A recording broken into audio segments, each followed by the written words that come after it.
Sorbannya menutup melingkari pundaknya. Tak lagi muda, namun ingatan saat di balik jeruji tak lepas dari benaknya. Seorang ulama besar Indonesia menjadi korban politik rezim Sang Fajar. Ia dituduh membelot dari Pertiwi.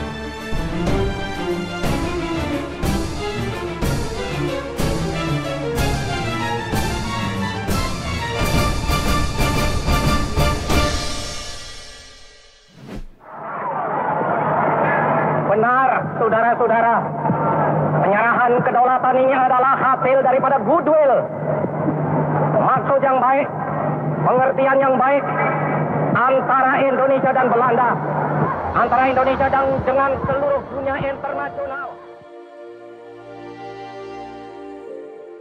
Karena terjadinya pertentangan pendapat di parlemen, Soekarno mengambil kebijaksanaan pada waktu itu. Partai yang ditumpang oleh Hamka itu bernama Sumi dibubarkan. Dan kemudian dia sendiri pun dikeluarkan dari parlemen. Namun tahun 64 dilihatnya terjadi sesuatu hal yang sangat mencurigakan terhadap negara kita. Karena adanya pada waktu itu ruh-ruh PKI mulai berjangkit di seluruh Indonesia. Dia mengadakan musyawarah bersama-sama dengan rekannya Pak Nasib, Bapak Kasman Sikun Mejo dan yang lain. Tepatnya hari Jumat, dia ditangkap. Dibawa ke rumah tahanan. 15 hari, 15 malam beliau ditahan. Walaupun beliau sudah mengumpulkan argumentasi di dalam membantah dakwaan yang didakwahkan kepadanya, namun tidak diterima. 3 dakwahan yang didakwakan pada Hamka waktu itu.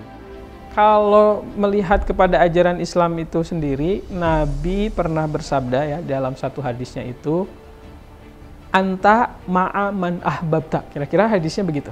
Dan insya Allah hadis ini dipandang hadis yang kuat ya, sahih oleh para ulama. Arti dari hadis itu, kamu akan bersama dengan orang yang kamu cintai. Begitu. Jadi kita menaruh perhatian, mengidolakan, menyayangi, kagum dan seterusnya, itu akan lagi balik kepada diri kita. Begitu. Nah, makanya kalau kita menokohkan, ada profil, ada sosok yang kita kemudian kagumi, maka Islam sangat menganjurkan, sudah pasti itu harus dari kebaikannya, bukan kebalikannya ya, keburukannya yang kita ikuti. Itu sangat-sangat tidak dianjurkan dalam Islam. Nah, kalau ditanya seberapa pentingnya, lebih kepada aspek itu saya kira kalau di dalam ajaran Islam gitu ya. Makanya kenapa penghormatan itu bukan pengkultusan akhirnya kalau kita berdasarkan ilmu itu nanti ya. Jadi tidak ada seperti kalau Buya Hamka nih ditokohkan, bukan malah menjadi Buya Hamka itu menjadi isme ya. Tidak dikultuskan kira-kira seperti itu, tapi kebaikan-kebaikan ajaran-ajarannya yang punya spirit dakwah yang kebaikan bisa mengubah gitu ya. Itu saya rasa. Kepada mereka pesan ini disampaikan. Seseorang yang menolak memperbarui cara-cara kerjanya yang tak lagi menghasilkan, berlaku seperti orang yang terus memeras jerami untuk mendapatkan santan. Dakwahnya menekankan kepada akhlak inti kehidupan yang harus dipegang dalam Islam. Buya Hamka berpegang pada sabda Rasulullah. Diutus hanya semata-mata untuk menyempurnakan akhlak.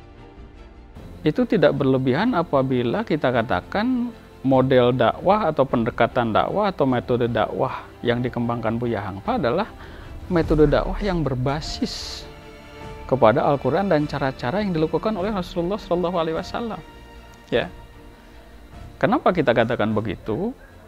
Karena metode Buya Hamka yang paling banyak dikenal ya oleh umat Islam, oleh para dai, ya para dainya, itu yang menonjol dari beliau itu adalah 3 pendekatan ataupun 3 metode dakwah ya. Pertama adalah metode bil hikmah ya. Yang keduanya adalah pendekatan ataupun metode mau'izah hasanah, dan yang ketiganya adalah pendekatan mujadalah ya. Pesan sang nabi yang ia ingat selalu adalah husnul khuluq atau akhlak yang baik. Bahkan Rasulullah mendapatkan pujian dari Allah Subhanahu wa taala karena kemuliaan akhlaknya. Buya memiliki persepsi sangat tinggi tentang manusia. Falsafah ini menunjukkan sisi humanisnya. Hidup berbudi adalah tujuan sebagai manusia. Sudut pandangnya pada kehidupan manusia memiliki kedudukan tinggi dari makhluk lain seperti hewan. Manusia memiliki nilai moral. Berbicara politik kan sebetulnya siasah ya.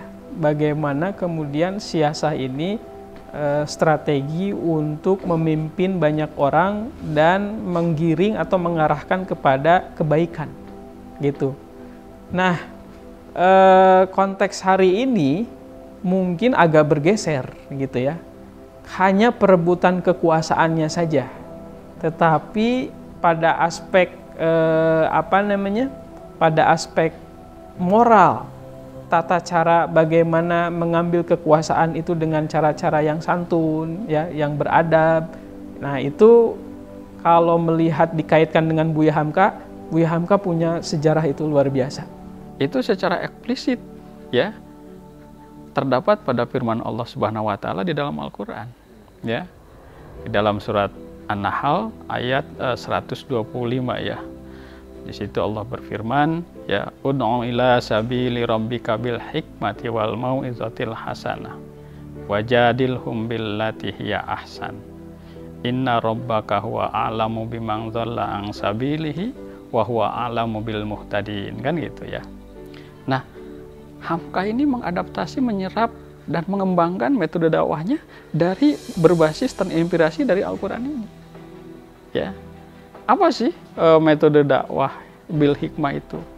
Bil hikmah itu artinya pendekatan kebijaksanaan, pendekatan kearifan. Metode dakwah dalam menyampaikan pesan-pesan dakwah yang lebih mengedepankan kepada sentuhan akal budi begitu.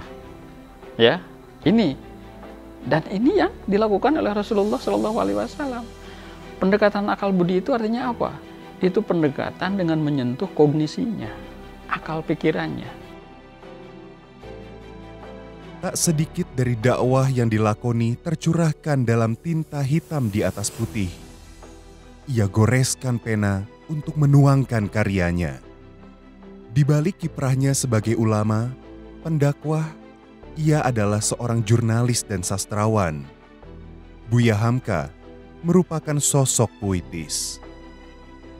Karena ada di dalam dirinya itu karena mungkin beliau bukan hanya sekedar penulis yang sastrawan ya. Kalau sastrawan hanya dituangkan dalam tulisan, tetapi beliau amalkan juga dengan cara adab-adab dari karya sastranya itu. Kalau bisa dibilang karyanya itu misalkan contoh tasawuf modern. Tasawuf modern ini kan lebih banyak mengajarkan bagaimana ruhani ya, bagaimana jiwa gitu, tentang berbicara sedih dan senang, takut dan gembira kan gitu ya, lebih kepada perkara-perkara hati. Tetapi dari situ beliau praktekkan ketika terbukti beliau berkecimpung di Masyumi itu, yang partai politik umat Islam ya, dari berbagai ormas diwadahi di Masyumi itu. Metode mau'izah hasanah, memberikan pengajaran yang baik, ya, memberikan nasihat yang baik, menyampaikan pesan-pesan yang baik, memberikan teguran dan peringatan dengan cara yang baik. Ya, teguran dan peringatan yang baik ini tidak hanya dilakukan dengan sungguh-sungguh, tapi juga dilandasi oleh apa? Dilandasi oleh semangat, tanggung jawab, dan keikhlasan yang tinggi. Makanya, kalau kita menyampaikan teguran atau peringatan, atau katakanlah dalam bahasa kita kritik, itu kalau ditunjukkan oleh kita secara sungguh-sungguh disertai dengan keikhlasan dan rasa tanggung jawab, itu mungkin akan lain diterimanya oleh orang yang kita kritik. Kenapa? Karena kita terbebas dari kepentingan-kepentingan pribadi.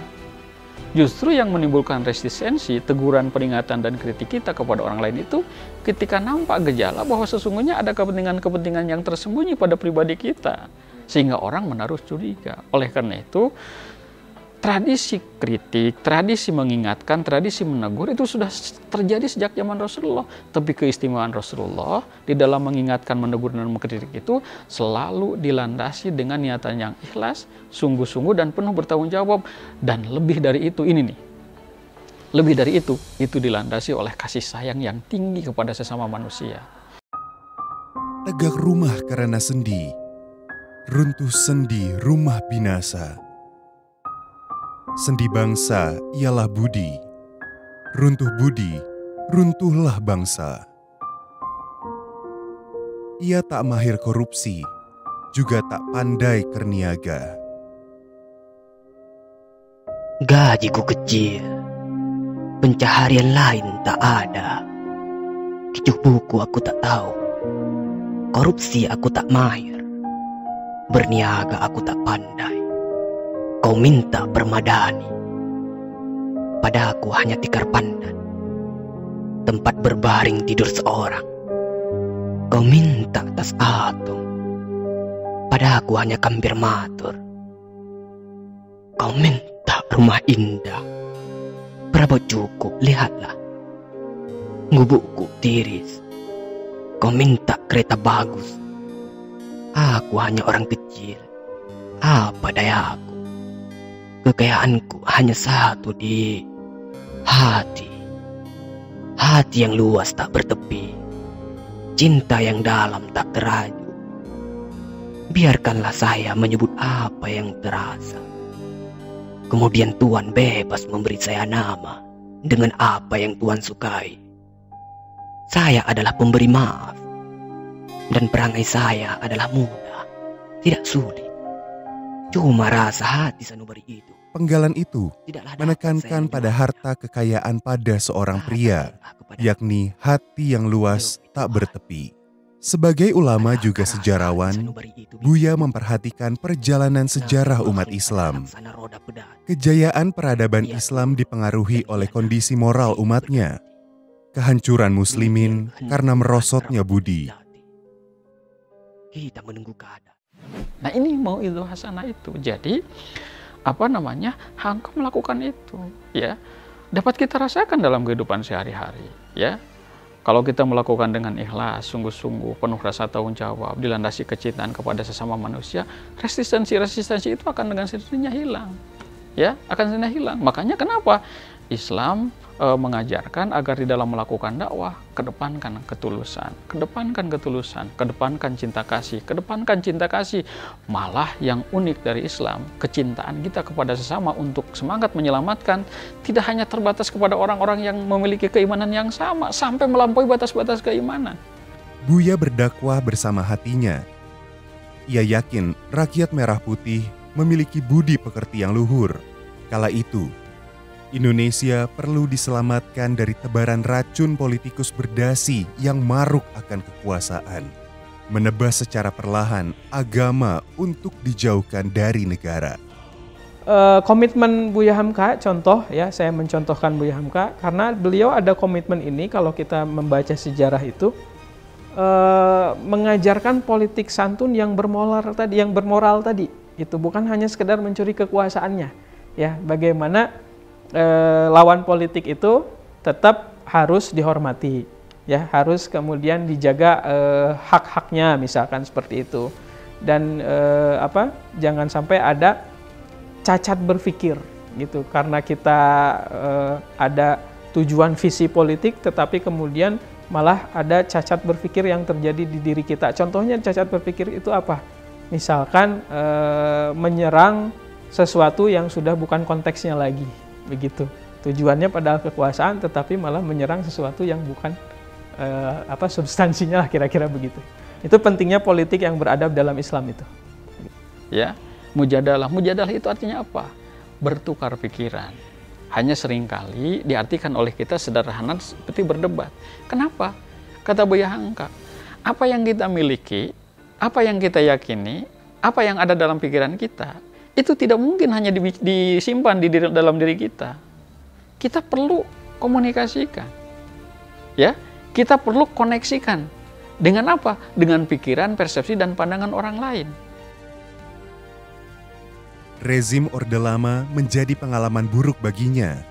Ia memiliki pandangan berbeda dengan Presiden Soekarno terhadap ideologi nasionalisme, agama, dan komunis. Konsekuensinya, ia disingkirkan dan mendapat tudingan palsu. Padahal ia sangat membenci sistem penjajah di Indonesia. Saat itu, Buya melewati malam-malam yang berat. Cap pengkhianat menjual negara kepada Malaysia harus ditelan. Pertama, dia difitnah, didakwah, membuat suatu kekuatan untuk merebut kekuasaan. Yang kedua, kekuatan untuk membunuh Soekarno. Yang ketiga, kekuatan yang difitnah dengan menyatakan dia akan menjual Indonesia ke Malaysia. Namun kemudian jatuhlah hukuman 4 tahun penjara. Jauh tanpa diadil, hanya 15 hasil pertanyaan, 4 tahun penjara dengan ucapan Bismillah tawakkaltu 'alallah la haula wala quwata illa billah. Dia masuk rumah tahanan. Di rumah tahanan mulainya tahun 64. Akhirnya dalam rumah tahanan pun beliau tidak membuang waktu untuk menulis. Di balik besi kurungan, Buya menghasilkan karya monumental bernama Tafsir Al-Azhar. Baginya, situasi itu adalah berkah yang harus disyukuri. Apa khasanah keilmuan yang dia serap, yang dia kemudian pelajari betul begitu ya, sehingga keilmuannya betul-betul dia itu amalkan begitu. Nah, dari sosok pemaafnya juga akan kita temukan fakta sejarah ketika beliau dalam tantangan dakwahnya kan sempat merasakan bagaimana dinginnya jeruji besi ya gitu pada zaman di Presiden Soekarno pada saat itu. Tapi kemudian meskipun beliau banyak para penulis mengatakan bahwa itu tuduhan yang bisa dibilang tanpa bukti ya, bisa sampai masuk ke jeruji penjara itu, tapi memaafkan pemerintah yang dipimpin oleh Presiden Soekarno pada saat itu, ditambah ketika Presiden Soekarno dipanggil oleh Allah, diwafatkan itu, Buya Hamka ikut menjadi imam menyolatkan Presiden Soekarno gitu. Nah, di situ juga kita akan mendapatkan teladan bahwa meskipun orang bisa dibilang menyakiti kita, tetapi penuh dengan pintu maaf dibuka sangat lebar gitu. Contoh misalkan katakanlah memang beliau secara eksplisit dulu ketika menentang Belanda ya dan menuntut kemerdekaan, beliau melakukan gerakan politik dakwahnya itu melalui SI. Di dalamnya beliau melakukan agitasi, penyadaran, penuntutan dan sebagainya, bahu-membahu dengan umat Islam menuntut kemerdekaan kepada Belanda. Tapi pada perkembangan selanjutnya, politik dakwah yang dilakukan oleh Buya Hamka justru lebih banyak pada jalur apa? Pada jalur-jalur pemberdayaan masyarakat. Ya, pada jalur-jalur pemberdayaan fakir miskin, anak-anak yatim. Kemudian apalagi? Pada jalur-jalur pengembangan pendidikan. Ya, bukankah tujuan utama politik itu adalah untuk meningkatkan martabat dan kualitas kehidupan masyarakat dan bangsa? Pemerintahan Soekarno tumbang, Buya Hamka menghirup udara bebas. Karena pada waktu itu adalah kekuasaan cuma menulis, untuk berbicara tidak ada lagi. Irfan Hamka nak mengatakan Buya menghabiskan Ketua dalam penjara di Matahan itu 1 rim 1 minggu. Akhirnya suasana berubah tahun 66, terjadi angka 66. Soekarno jatuh, Soeharto naik. Dia tinggal dalam penjara cuma 2 tahun. Tambah tahan rumah 2 bulan, tambah tahan kota 2 bulan. Selama 2 tahun itulah Buya mendekatkan diri kepada Allah Subhanahu wa taala. Malah dia menamatkan Al-Quran 150 kali. Di samping tahajud dan lain-lainnya, Allah telah membuka suatu pandangan luas kepada Hamka. Dalam rumah tahanan itu, badannya hanya yang terkurung, tapi pikirannya menjelajah ke alam yang luas ini, sehingga sanggup menyelesaikan karya besarnya, Tafsir Al-Azhar itu selesainya dalam penjara. Namun dendam itu sirna, lenyap seiring nafas yang ia hirup saat merasakan dinginnya lantai penjara. Termasuk beliau adalah sosok yang paling gigih di dalam memberikan apa? Nasihat, tausiah, ya, peringatan, teguran kepada para penguasa. Dan ini politik beliau kan begitu, ya, politik yang dikembangkan oleh beliau, dan ternyata itu efektif yang dilakukan oleh beliau. Tidak sedikit orang-orang yang menjadi tersadarkan dengan pendekatan-pendekatan politik yang dilakukan oleh beliau. Dan karena memang pendekatan-pendekatan yang dilakukannya itu jauh dari hingar-bingar politik praktis sebagaimana yang kita sekarang-sekarang, makanya gerakan politik dakwah yang dilakukan oleh Buya Hamka itu sering disebut sebagai gerakan politik adiluhung gitu ya.